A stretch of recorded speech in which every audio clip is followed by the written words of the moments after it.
আপনি কি জানেন, একদিন আমার ছোট ভাই গলা ফাটিয়ে শীতকালে রচনা পড়ছে। পৌষ ও মাঘ এই 2 মাস মিলে শীতকাল।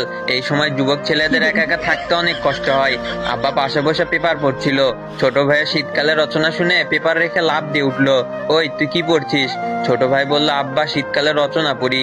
আব্বা বলল, এই রচনা কোন বইয়ে লিখেছে? ছোট ভাই বলল, আব্বা বইয়ে এই রচনা লিখা নাই, স্যার বলেছে এবার পরীক্ষায় রচনা আসবে শীতকাল, তাই বড় ভাইয়ের কাছ থেকে এই রচনাটা লিখে নিয়েছি, সেইটাই মুখস্থ করছিলাম। আব্বা বলল, ও তাইলে এটা বড় হারামজাদার কাজ। মনে মনে সন্দেহ আসিল, ডাক দে বড় হারামজাদাকে। আমি তখন বাথরুমে বসে সিগারেট খাচ্ছি, এমন সময় ছোট ভাইয়ের ডাক। তাহমিদ ভাই, আব্বা ডাকে, অবস্থা বিশেষ ভালো না, তাড়াতাড়ি আসো।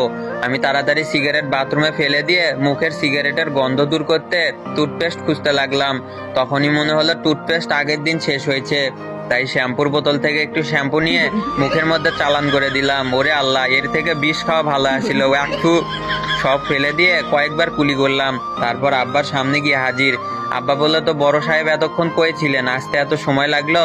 আমি কইলাম, জি আব্বা, পড়তেছিলাম, সামনে পরীক্ষা না, ওই সময় নিয়মিত পড়ার চেষ্টা করতেছি, ইনশাআল্লাহ এবার আপনার মুখ উজ্জ্বল করব। আব্বা রেগে গিয়ে বললেন, ওই হারামজাদা, আমার মুখ কি অন্ধকার নাকি যে উজ্জ্বল করবি? তবে কথা অবশ্য খারাপ বলিস নাই, আগে আমার মুখ উজ্জ্বলই ছিল। তুই যখন এসএসসিতে 2 বার আর এই এসএসসিতে 3 বার ফেল মারছিস, তখনই মুখ কালো হয়ে গিয়েছে। এবার আর মুখ উজ্জ্বল করার দরকার নাই বাবা। তো বাপজান, ছোট বাপজানের রচনা কি আপনি লিখে দিছেন? আমি মনে মনে বললাম, এই প্রথম আব্বা আমার লেখা পড়ছে বলে মনে হচ্ছে। তাই খুশিতে বকবক হয়ে বললাম, জি আব্বা, এগুলো হচ্ছে আমার ছোটখাটো প্রতিভা। ছোট ভাই রচনা লিখে চেয়েছে, তাই না করতে পারিনি, লিখে দিয়েছি। আব্বাই বলল, তো আব্বাজান কি কি লিখছেন একটু পড়ে শোনান। আমি ছোট ভাইয়ের খাতা নিয়ে পড়া শুরু করলাম। পৌষ ও মাঘ মাস এই 2 মাস মিলে শীতকাল। এই সময় যুবক ছেলেদের একা একা থাকতে কষ্ট হয়। এই লাইন পরে চুপ করে আছি। আব্বা চোখ বড় বড় কইরা কইল, থামলি কেন, পর পর। আমি আবার শুরু হইলাম। এই সময় রাতে অনেক শীত পড়ে, রাতের বেলা একা একা থাকা খুবই কষ্টসাধ্য, হাত পা ঠান্ডায় বরফ হয়ে আসে। বাংলাদেশের এক গবেষণায় দেখা গিয়েছে যে এই ঋতুতে বাংলাদেশে বিয়ের হার প্রচুর পরিমাণে বেড়ে যায়।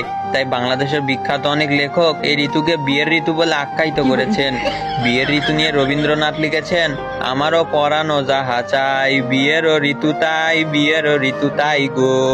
কাজী নজরুল ইসলাম লিখেছেন, আমি সব ভেঙে ফেলে করব চুরমার, কেন বিয়ের ঋতু পৃথিবীতে আসে অনেক দিন পর পর। গবেষকরা আরো বলেছেন যে বাংলাদেশের জনসংখ্যা বাড়তে এই ঋতুর বিশেষ অবদান আছে, যা বাংলাদেশের অন্যান্য জন্মহার কম দেশের কাছে ঈর্ষণীয়।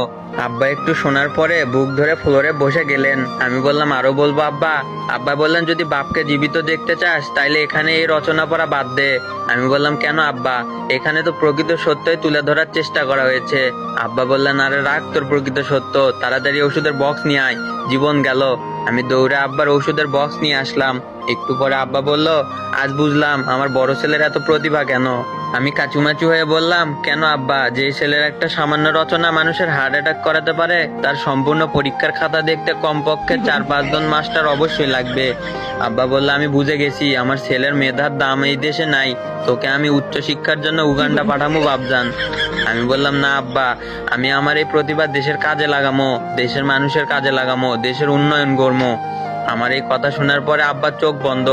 আব্বা কথা কও, আব্বা, ও আব্বা, আব্বা গো।